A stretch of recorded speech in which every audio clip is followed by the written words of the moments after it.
मेरे प्रिय छात्र छात्राओं, आज के अध्यापन में आपका स्वागत है। आज मैं आपको आपके पाठ्यक्रम के आधार पर, रचना के आधार पर वाक्य पहचानने की बात बताएंगे। जो भी पाठ्यक्रम में आपके दिया गया है 9th और 10th के, कि कौन से वाक्य किस भेद में आते हैं, उसको मैं नीचे लिखा हूं और उसको समझाया हूं कि कैसे वह कौन सा वाक्य भेद होगा। इसमें आपको वाक्य के 2 वीडियो बना के दिया था। तो जो पहले वीडियो अर्थात वाक्य का जो पार्ट 1 है वीडियो, उसको देखेंगे आप। वह भी वाक्य और रचना के आधार पर वाक्य भेद को समझाया गया था। आज मैं पुनः आपको आइए रचना के आधार पर वाक्य भेद पहचाने, यह आपके पाठ्यक्रम के अनुसार हम समझाने जा रहे हैं। इनको देखिए, समझिए और इनकी प्रैक्टिस कीजिए। यह आपके बोर्ड में भी, माध्यमिक बोर्ड 10वीं में भी इससे मिलते जुलते या ऐसे ही आते हैं। तो इसको सावधानी पूर्वक इसका अभ्यास कीजिए। मेरे प्रिय छात्र छात्राओं, वाक्य की पहचान, रचना के अनुसार वाक्य की पहचान आज मैं कराऊंगा आपको। आपके पाठ्यक्रम के आधार पर आइए रचना के आधार पर वाक्य के भेद पहचानें। यह 1 अंक का आपके एग्जाम में आता है। रचना के आधार पर वाक्य के भेद और अर्थ के आधार पर वाक्य भेद। तो 1 अंक रचना के आधार पर वाक्य पहचानने के लिए आता है और 1 अंक अर्थ के आधार पर वाक्य परिवर्तन के लिए आता है। तो एक वीडियो मैंने आपको बना के वीडियो वाक्य भेद वीडियो 1 वीडियो पार्ट 1 वीडियो का पार्ट 1 आपको मैं पहले ही दे चुका हूं। आप उसको उस पर सविस्तार समझाया गया है, भेद, उसकी परिभाषा और उदाहरण वगैरह दे करके समझाया गया है। इसमें आपको केवल वाक्य पहचानने के लिए या वाक्य की पहचान हम कराएंगे कि रचना के आधार पर जो वाक्य के 3 भेद हैं, सरल वाक्य, मिश्र वाक्य और संयुक्त वाक्य। तो आपके पाठ्यक्रम में जो वाक्य दिए गए हैं उन्हीं को उदाहरण के तौर पर यहाँ प्रस्तुत किया हूँ और उसकी पहचान हम मिलके करेंगे। आइए समझते हैं। तो आइए रचना के आधार पर वाक्य भेद पहचानें। निम्नलिखित वाक्यों का रचना के आधार पर भेद पहचान कर लिखिए। यह कृति आती है, इसका स्टार फर्स्ट सेकंड रहेगा। पहला, अधिकारियों के चेहरे पर हल्की सी मुस्कान और उत्सुकता छा गई। यह सरल वाक्य है। सरल वाक्य के विषय में आप जानते हैं कि जहाँ एक उद्देश्य और विधेय हो वहाँ सरल वाक्य होता है। अर्थात जहाँ एक कर्ता और एक क्रिया होती है वहाँ उसे हम साधारण वाक्य कहते हैं। सरल वाक्य को साधारण वाक्य भी कहा जाता है। अधिकारियों के चेहरे पर हल्की सी मुस्कान और उत्सुकता छा गई। यह क्या है? सरल वाक्य है, जिसे हम साधारण वाक्य भी कहते हैं। इसमें और दिया हुआ है, ध्यान दीजिएगा। और समुच्चय बोधक अव्यय है और 2 शब्दों को जोड़ता है, 2 वाक्यों को जोड़ता है। यह और आने पर आपको यह भान नहीं होना चाहिए कि यह संयुक्त वाक्य है, क्योंकि मैं कहीं किताबों में देखा था, लिखा हुआ था संयुक्त वाक्य। यहाँ और 2 शब्द को जोड़ रहा है और जब 2 शब्द को जोड़ेगा और यह समानाधिकरण समुच्चय बोधक अव्यय है तो वह वाक्य संयुक्त वाक्य कदापि नहीं हो सकता। संयुक्त वाक्य जब होगा कि जबकि 2 वाक्यों को और जोड़ता है। इसको ध्यान दीजिएगा कई जगह आपको इससे कन्फ्यूजन उत्पन्न होगी, संदेह उत्पन्न होगा कि और आ गया तो संयुक्त वाक्य होगा। इसलिए मैं विशेष तौर पर आपको समझाना चाहता हूं कि यह दो शब्द जोड़ रहा है, मुस्कान और उत्सुकता। मुस्कान और उत्सुकता छा गई, तो दो शब्दों को जोड़ रहा है, इसलिए यह संयुक्त वाक्य नहीं है। यदि कहीं पुस्तक वगैरह में दिया गया है तो गलत दिया गया है, यह सरल वाक्य होगा। क्या होगा? सरल वाक्य। इसमें किसी प्रकार का कोई संदेह नहीं है कि यह सरल वाक्य नहीं है। ध्यान दीजिए। और समानाधिकरण समुच्चय बोधक अव्यय शब्द है, अर्थात अव्यय है, और जब दो स्वतंत्र वाक्यों को और जोड़ेगा तो ही वह संयुक्त वाक्य कहलाएगा। आगे उदाहरण आएगा, मैं आपको बताऊंगा। तो यह सरल वाक्य है। दूसरा है, हर ओर से अब वह निराश हो गया था। इसमें यह सरल वाक्य है, एक ही कर्ता और एक ही क्रिया है।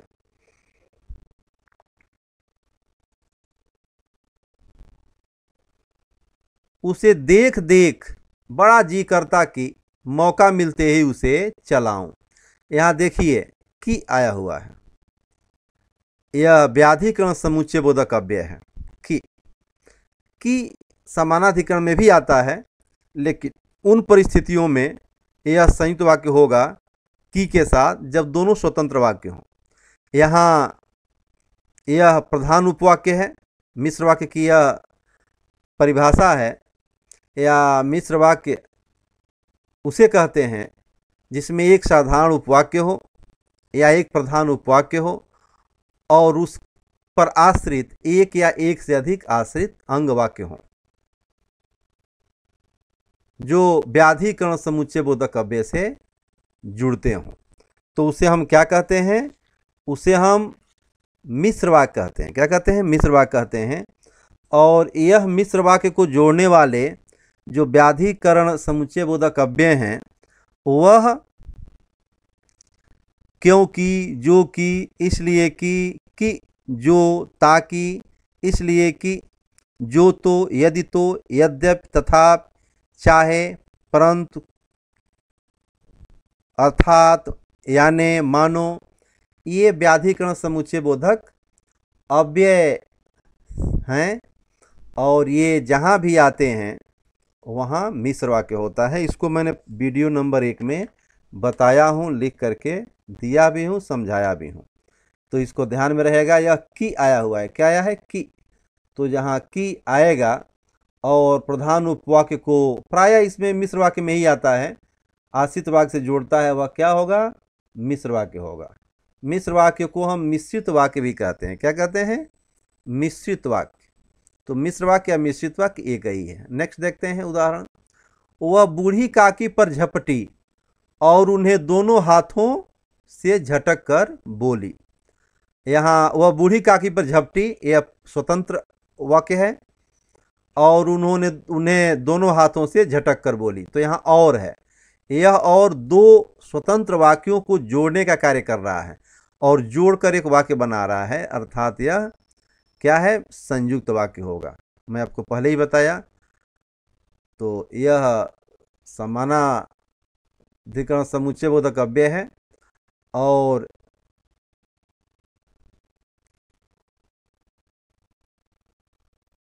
यह क्या होगा? संयुक्त वाक्य होगा। क्या होगा? संयुक्त वाक्य होगा, क्योंकि दो स्वतंत्र वाक्यों को जोड़ रहा है यह समानाधिकरण समुच्चय बोधक अव्यय शब्द। और आइए नीचे देखते हैं। मोटे तौर पर दो वर्ग किए जा सकते हैं।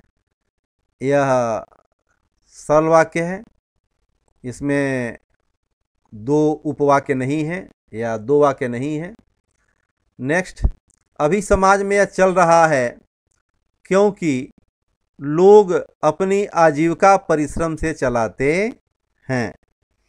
क्योंकि आया हुआ है। क्या है? क्योंकि। यह व्याधिकरण समुच्चय बोधक अव्यय शब्द है। यह प्रधान उपवाक्य है और इसको यह आश्रित उपवाक्य जोड़ रहा है। इसके विषय में आपको बताया गया था। पहले वाक्य में देखेंगे कि जिन पदों या अव्ययों के मेल से एक मुख्य वाक्य में एक या अधिक आश्रित वाक्य जोड़े जाते हैं उन्हें हम क्या कहते हैं? व्याधिकरण समुच्चय बोधक अव्यय कहते हैं जो जोड़ते हैं। और मिश्र वाक्य एक प्रधान उपवाक्य और उस पर आश्रित एक या एक से अधिक अंग वाक्य जब व्याधिकरण समुच्चय बोधक अव्यय से जुड़ते हैं तो वह क्या होते हैं? मिश्र वाक्य होते हैं। तो यहाँ क्योंकि दिया हुआ है, क्या है? क्योंकि, मैं अभी बताया भी, तो यह क्या होगा? मिश्र वाक्य होगा। नेक्स्ट वाक्य है, बसों में बैठकर कुफरी, क्रिगनैनी और नालदेहरा की यात्रा के लिए गए। बसों में बैठकर कुफरी, क्रिगनैनी और नालदेहरा की यात्रा के लिए गए। और यह दो स्थलों को जोड़ रहा है, शब्दों को, क्रिगनैनी और नालदेहरा। तो यहाँ क्या होगा? यह सरल वाक्य होगा। क्या होगा? सरल वाक्य। यहाँ संयुक्त वाक्य नहीं होगा। इस पर बताया हूं मैं। हम अपने अपने स्थान पर सो गए, सरल वाक्य है। नेक्स्ट, आज कक्षा में सूचना आई कि इन गर्मियों में हमारे स्कूल की ओर से एक दल शिमला भ्रमण को भेजने की योजना बनी है। ध्यान दीजिएगा, आज कक्षा में सूचना आई कि, आज कक्षा में सूचना आई, यह प्रधान उपवाक्य है। इसको प्रधान वाक्य भी कहते हैं, चूंकि एक वाक्य में जब एक से अधिक उपवाक्य हों तो सबको हम उपवाक्य ही कहते हैं। चाहे वह संयुक्त वाक्य स्वतंत्र होता है फिर भी उसे हम उपवाक्य कहते हैं।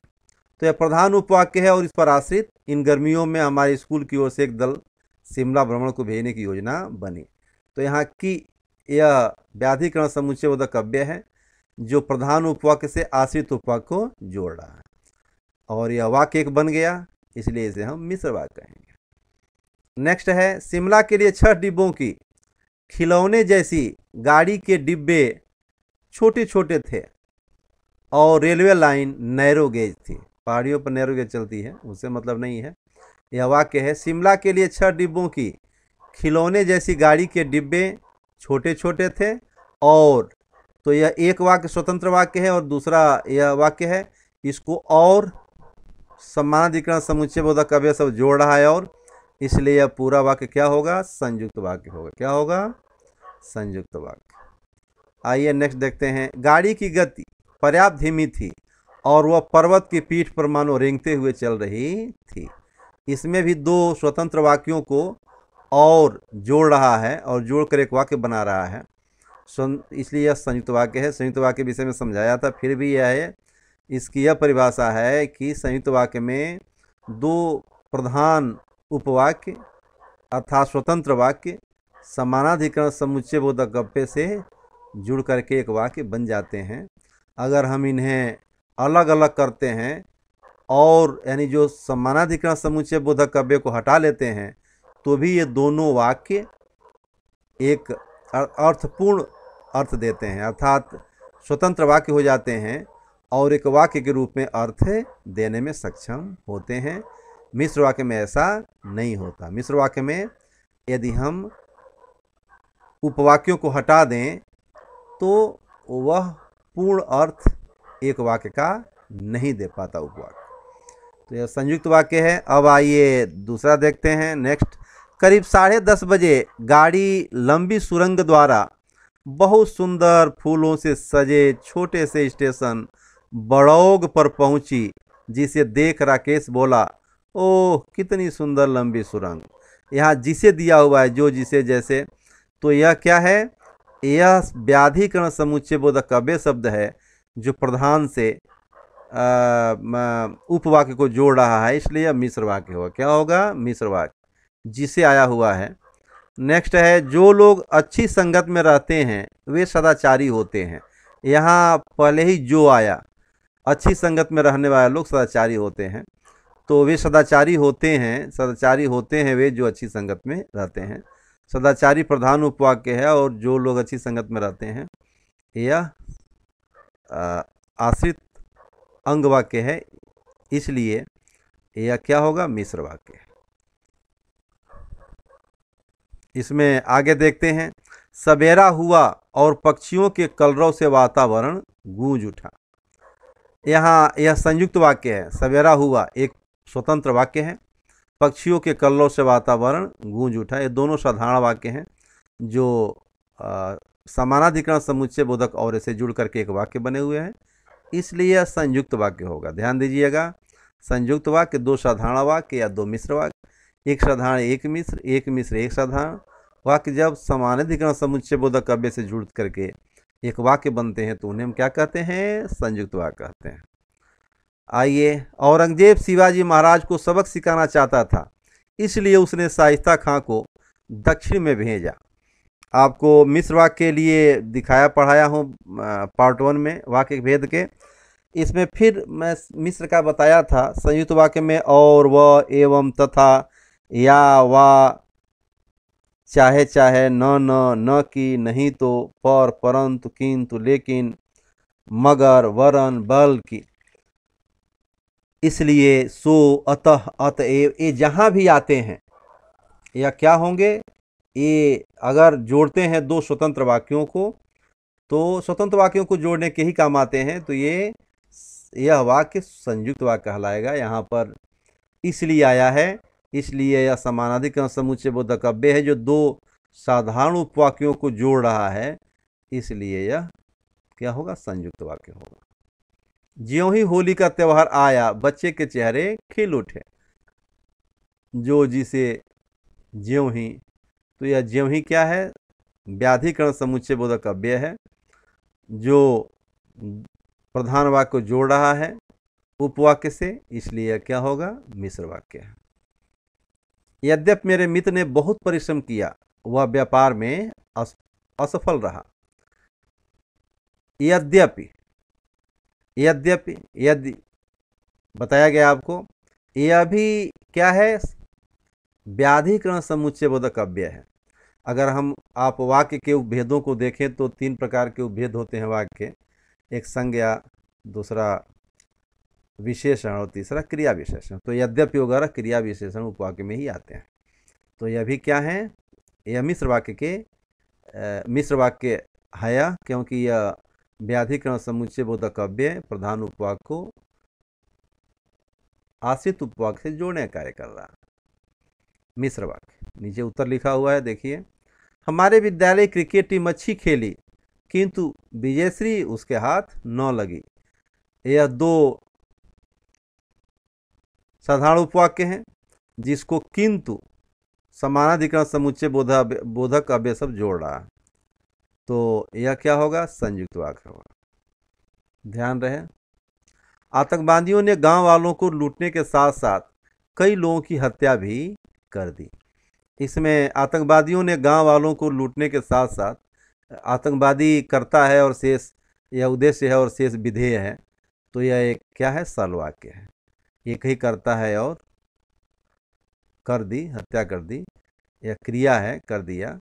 तो एक कर्ता और एक क्रिया, अर्थात एक उद्देश्य और यहाँ से लेकर सब विधेय है, इसलिए यहाँ सरल वाक्य है। तो यह आपका क्रम रहा। आइए वाक्य पहचाने। कैसा वाक्य? रचना के आधार पर वाक्य के भेद को हम पहचाने। तो मैंने आपके पाठ्य पुस्तक से ही उदाहरण को लेकर के 9वीं और 10वीं के समझाने का प्रयास किया है। आप लोग समझे होंगे, समझेंगे। और भी किताबों में ऐसे जो वाक्य आते हैं उनको ढूंढिए और पहचानने का प्रयास कीजिए। इसका अध्ययन कीजिए, अभ्यास कीजिए, तो इससे आपको लाभ मिलेगा। धन्यवाद।